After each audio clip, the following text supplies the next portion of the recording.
Bismillahirrahmanirrahim. Assalamualaikum warahmatullahi wabarakatuh. Hai anak-anak, apa kabar kalian hari ini? Semoga kalian selalu berada dalam keadaan sehat walafiat dan selalu berada dalam lindungan Allah Subhanahu wa Ta'ala. Oke, pada kesempatan kali ini, sebelum kita mulai belajar, kita berdoa terlebih dahulu. Bismillahirrahmanirrahim. Raditu billahi rabba wa bil islami dina wa bil muhammadin nabiyya wa rasulah. Rabbi zidni ilma warzuqni fahma. Amin ya rabbal alamin. Oke, pada kesempatan kali ini kita akan belajar tematik tema 7, indahnya keragaman di negeriku.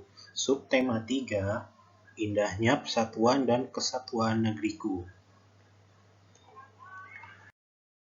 Apa saja yang akan kita pelajari? Oke, kita masuk di pembelajaran 1 dan 2. Yang pertama, Bahasa Indonesia KD 3.7, menggali pengetahuan baru yang terdapat dalam sebuah teks. Yang kedua ada IPA KD 3.3, menjelaskan macam-macam gaya. Ada gaya otot, gaya listrik, gaya pegas, gaya gravitasi, gaya gesek, dan gaya magnet. Lalu yang terakhir ada SBDP KD 3.4, mengetahui karya seni teknik tempel. Apa saja tujuan pembelajarannya? Yang pertama, siswa mampu menuliskan gagasan pokok dan informasi baru dari teks yang telah dibaca. Kedua, siswa mampu menjelaskan pengaruh dari gaya magnet dan gaya gravitasi dalam kehidupan sehari-hari. Ketiga, siswa mampu menjelaskan perbedaan dari teknik seni tempel kolase, montase, dan mozaik dengan benar. Lalu yang terakhir, siswa mampu menjelaskan pengaruh gaya gesek dalam kehidupan sehari-hari.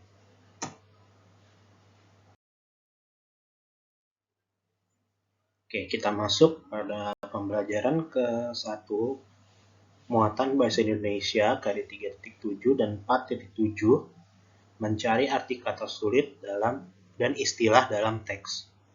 Istilah adalah kata atau gabungan kata yang menjelaskan konsep atau keadaan dalam bidang tertentu. Istilah sering juga disebut sebagai kata atau ungkapan khusus. Untuk mengetahui arti dari suatu istilah, kamu dapat mencarinya di Kamus Besar Bahasa Indonesia atau dalam kurung KBBI. Saat mencari arti suatu istilah dalam kamus tersebut, kamu harus mencari istilah tersebut dalam bentuk kata dasarnya terlebih dahulu.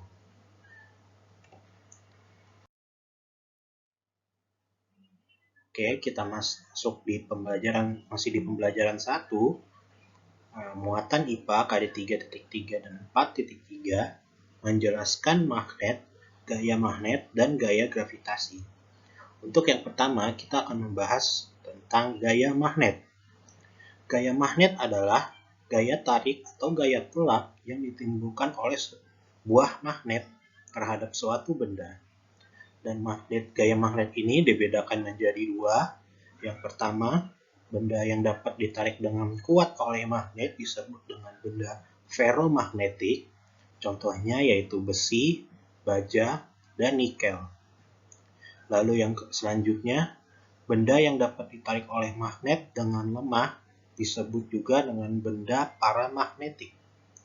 Contohnya aluminium, kaca, dan kayu.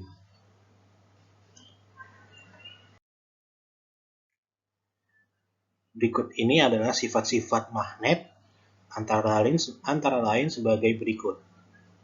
Yang pertama, magnet memiliki gaya tarik.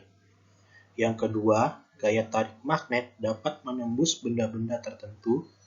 Dan yang ketiga, magnet mempunyai 2 kutub, yaitu kutub utara dan kutub bagian selatan. Lalu berdasarkan asalnya, magnet dibedakan menjadi yang pertama ada magnet alam adalah magnet yang sudah tersedia di alam. Contohnya bebatuan yang dapat menarik besi. Lalu yang kedua ada magnet buatan, adalah magnet yang sengaja dibuat oleh manusia. Contohnya ada magnet batang, jarum, tabung atau silinder, magnet berbentuk huruf U, dan magnet tadam. Dan berikut ini adalah bentuk-bentuk magnet seperti yang bisa kamu lihat.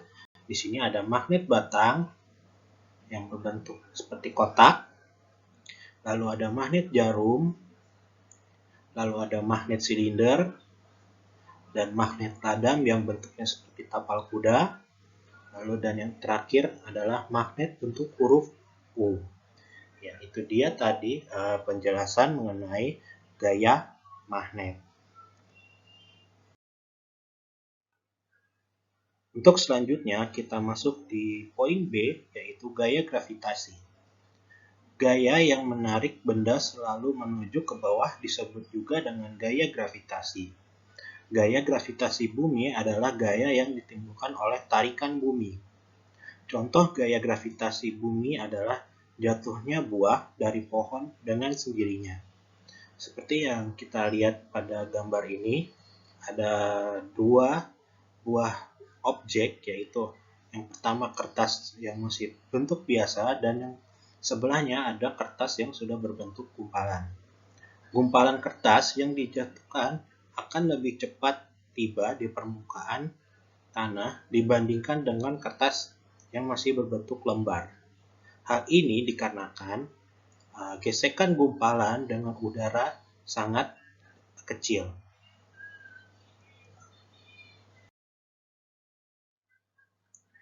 Oke, kita masuk di pembelajaran kedua, muatan SBDP KD 3.4, menjelaskan perbedaan karya seni kolase, montase, mozaik, dan pengaplikasiannya.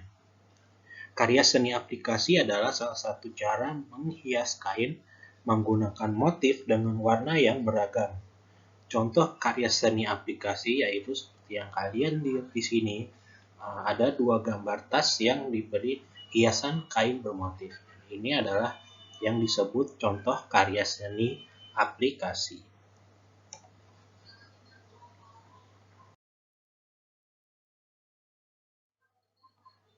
Selanjutnya kita masih di pembelajaran kedua, muatan bahasa Indonesia KD 3.7 dan 4.7, menemukan informasi dalam teks. Salah satu cara membaca yang baik adalah dengan membaca dalam hati atau tidak bersuara. Dengan membaca dalam hati, kita dapat mencermati hal-hal yang penting terdapat pada teks dan menjawab pertanyaan-pertanyaan yang diberikan.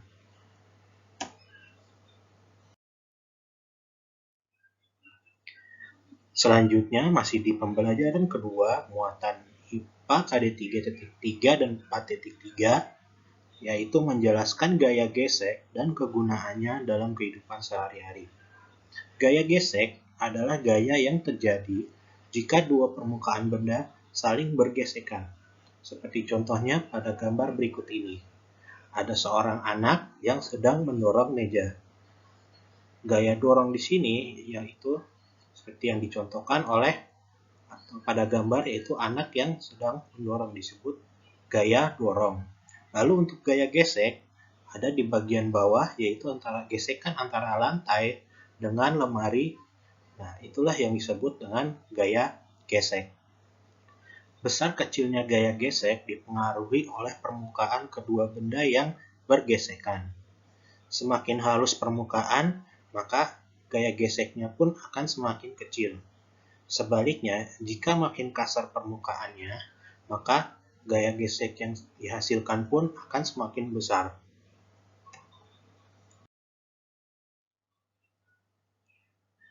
Ya, untuk selanjutnya masih tentang gaya gesek. Gaya gesek pada benda yang bergerak selalu berlawanan arah dengan gerak benda tersebut. Untuk gaya gesek ada dua jenis, yaitu ada gaya gesek yang menguntungkan dan ada juga gaya gesek yang merugikan.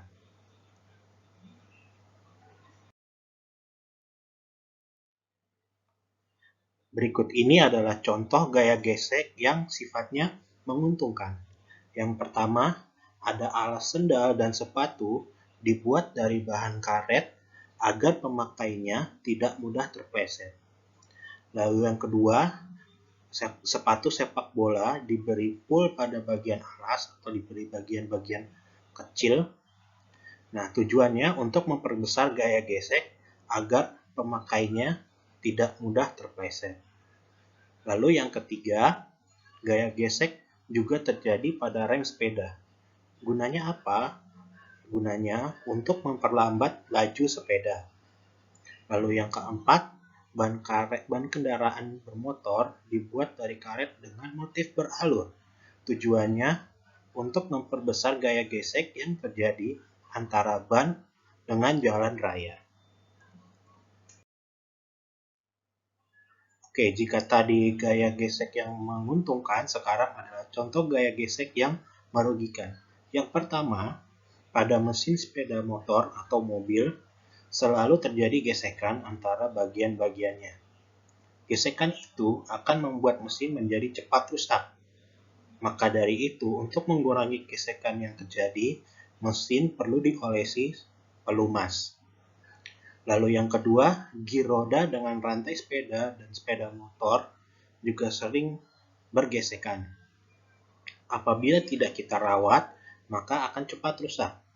Untuk merawatnya yaitu dengan memberi pelumas untuk mengurangi gesekan yang terjadi. Lalu yang ketiga, yang terakhir, ban mobil, sepeda motor, atau sepeda, jika sering kita gunakan, lama-kelamaan alur ban tersebut akan hilang, sehingga dapat mengurangi gaya gesekan. Akibatnya, kendaraan tersebut mudah tergelincir jika jalanan dalam keadaan basah. Ya, itu dia tadi contoh gaya gesek yang bersifat menguntungkan dan gaya gesek yang bersifat merugikan.